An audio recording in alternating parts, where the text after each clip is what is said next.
What's up? My name is Andrew, and today I'm going to show you guys how to transform your video from looking and sounding like this to something like this.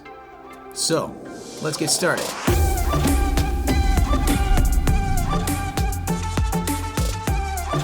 Producing high-quality videos doesn't necessarily require top-of-the-line gear. In fact, you could probably get the job done with your mobile device, your tablets, or any modern-day DSLR. What's going to be the most important thing when you're making your high-quality video is how you treat the environment around the gear that you're using. So whatever you're using to record, stop asking the question, is my camera good enough? And start paying attention to the things that are supporting your camera in the first place. The first thing I want you guys to pay close attention to is your sound. The only thing I want you guys to remember for your sound is that you should not be using the internal microphone on whatever device you're using. For example, this is what it sounds like when I'm using my XLR microphone, and this is what it sounds like when I'm using my internal microphone on my camera. Yeah, it's not great. A simple solution to this: buy yourself a little lavalier. This little microphone is an inexpensive, affordable way to take your sound to the next level. It plugs into your phone via this 3.5mm jack. You just plug it in, you clip it on, and you're good to go. Download an audio recording app. I use Twisted Wave, but there's a lot of them out there. Export that audio when you're done, and then synchronize the audio to your video in post. It's that easy. And for those of you wondering, this is what it sounds like when I'm using the lavalier mic, and this is my internal microphone on my camera. Again, it's a big difference. Now, if you want to take your audio quality a step further, you have some options. You can use a shotgun microphone on top of your camera. I use the Rode Video Micro. This is my on-the-go microphone. Take it a step further and get a more advanced shotgun microphone to put on top of your camera. Or you could do what I do at home, which is I use my XLR microphone, which is a Sennheiser MKH416, plugged into my audio interface, which is then plugged into my computer. All this to say, if you can, try not to use your internal microphone on your camera. If you're going to invest in anything, I personally think you should start with your sound. So, now, let's talk about lighting. Similar to microphones, there are a lot of options for lighting. I'm going to show you how I set up lights for my videos. But remember, if my lighting setup or somebody else's lighting setup isn't in your budget, there are always other options for lighting. In fact, you can even just put your camera right in front of a window and use that window as your main light. But for my videos, I just like to have a little bit more control. So let's start from the beginning. Ugh. Now, this is disgusting. It's set to just a really default mode on my camera. My ISO is really high, my white balance is all wacky, and I don't have any lights set up.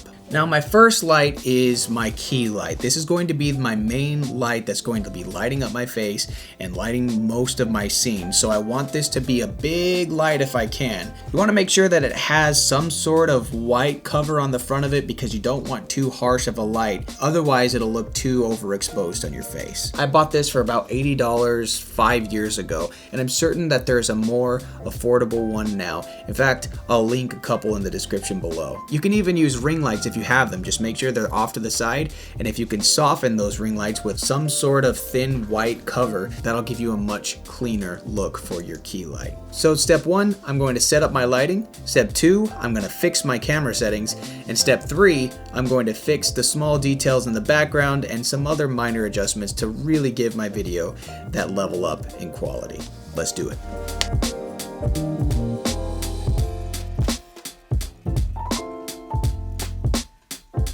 Okay, now don't freak out because I just turned my light on. My camera settings are all wacky crazy. So what we're going to do now is we're going to fix the settings in our camera. First, with your camera settings, let's start with your ISO. The higher the number of your ISO, the brighter and more noisy your picture will be. So if we want less noise, we're going to make sure that our ISO is lower. Anywhere between 100 to 1000 should be just fine on most modern day DSLRs.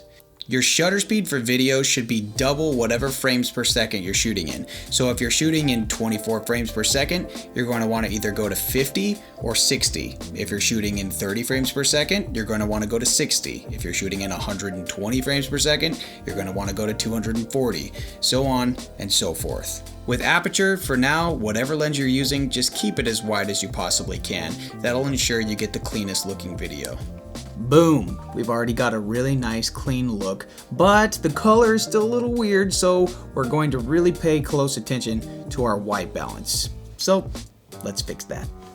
If you're unsure about all these settings with white balance, just leave it on auto white balance and you should be just fine. You could play with these over time, but just leaving it on auto should be a good start.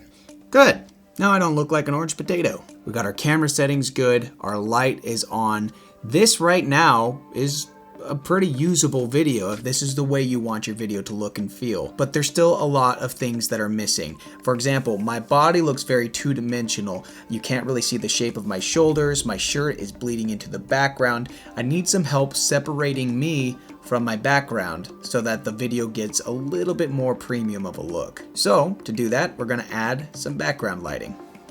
An inexpensive way to take care of your background lighting is to go to your hardware store, get some clamp lights, put some LED lights in, and you're good. I recommend getting some LED lights that you can control with your phone. This one is a color light that I can control the colors as well as the brightness levels. You don't really need the colors, but I do recommend you getting something that you can control the brightness of. It'll truly allow you to have complete control of your environment, especially if it connects just right to your smartphone. So let's go ahead and get this one plugged in, and I also have a second one I'll show you what to do with next.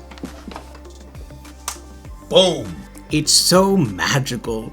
So now we have our fill light, we have our camera settings correct, we have our backlight. The only thing left to do is make some minor tweaks. Now, as you can see, this side of my face is really dark. This is a look that a lot of people use in a lot of videos.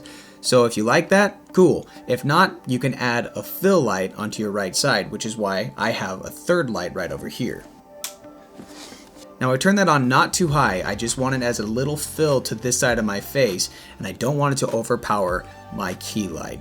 One last little thing you can do with lighting to enhance the quality just a little bit more is you could take another light just like the clamp light I showed you for the backdrop and use that as a hair light. I'll show you what that looks like.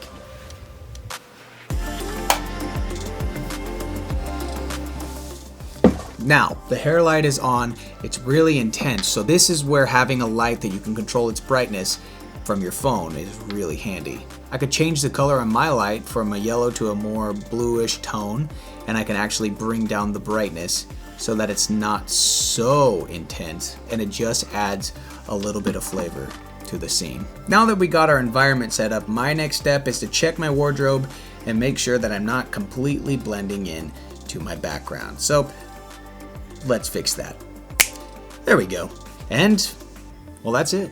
If you found any information in this video helpful, please like, subscribe, share it with your friends. I really appreciate you all being here, so thank you so much. If you have any questions, feel free to post them in the comments. And if you have any tips and tricks that you've learned, please post them below so we can all learn from each other. Thank you all so much for being here, and we'll see you on the next one. Bye-bye.